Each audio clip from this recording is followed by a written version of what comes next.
have to go through this quick, but this is Marina Abramovic's.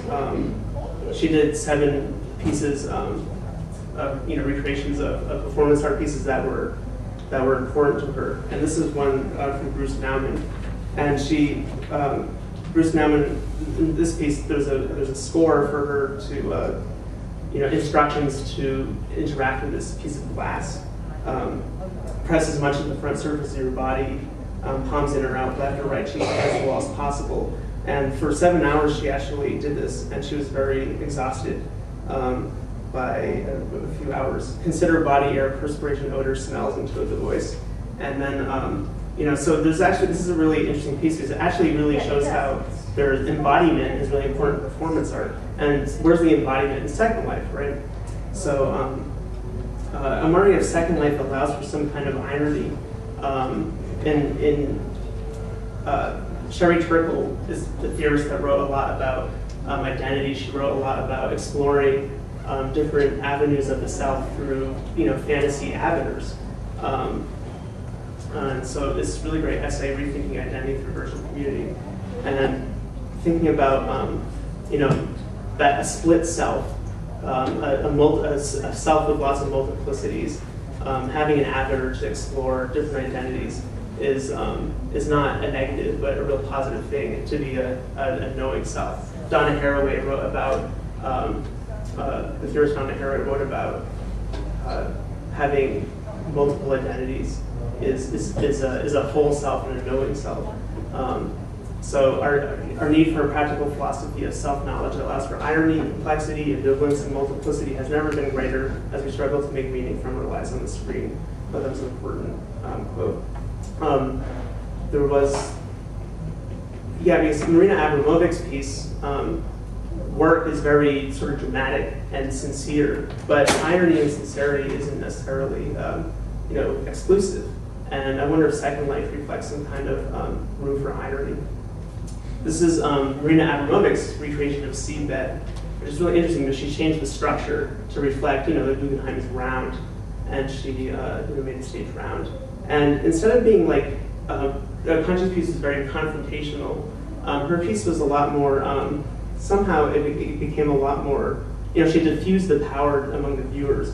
One way was that the viewers were all on the ramps, and by the time you go up there, you couldn't really hear what she was saying. So in Conchi's piece, it was a lot more claustrophobic environment, and there was some kind of like power structure going on. One criticism of Conchi's piece was that you come into his house, and it was like this patriarchal thing where you have to play by the rules of that house. And but somehow in Abramovic's piece, the power is sort of diffused and absorbed by the Guggenheim. And so also in Second Life, I wonder if somehow the power is diffused and absorbed, especially because Second Life is such a collaborative environment, right? Which we'll hear a lot more about in the other papers. Another thing about Abramovic's piece is that she used these images as, she wanted to recreate these performances because all that is left of these performances is like one photo, maybe, the documentation, and hearsay. And so the images become really important. I remember seeing this image, just the boys explain pictures, how to explain pictures for dead hair, and I was totally blown away. I lost my mind. I thought that was amazing. I didn't even have to see the performance. So somehow these images have a lot of resonance. And so for Abramovic, those images became the basis for these performances. I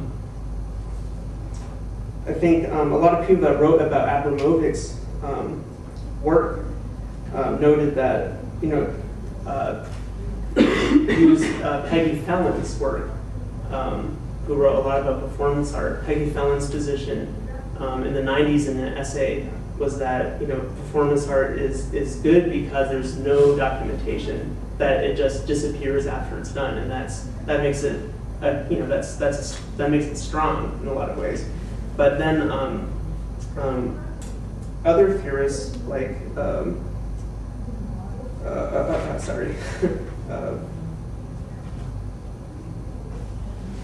Philip Auslander wrote an essay in 2006, The Performativity of Performance Documentation, actually, sees, looks at Cindy Sherman's work, for example, and the photograph is the performance. And so somehow the images are important. They're part of the, they can be performative in themselves. And so when we look at performances in Second Life, which is like another, it's a performance that's always happening. It's in real time, but also it's an image. It's like this virtual image in a way. So I think by looking at Abramovic's pieces and the reenactments of the Matteses, you can really learn a lot about what's happening between the two worlds. So I didn't go too much over. Okay, sorry. Okay, so now I'd like to introduce the two other panel members. It's Will Justice and Anthony Montana.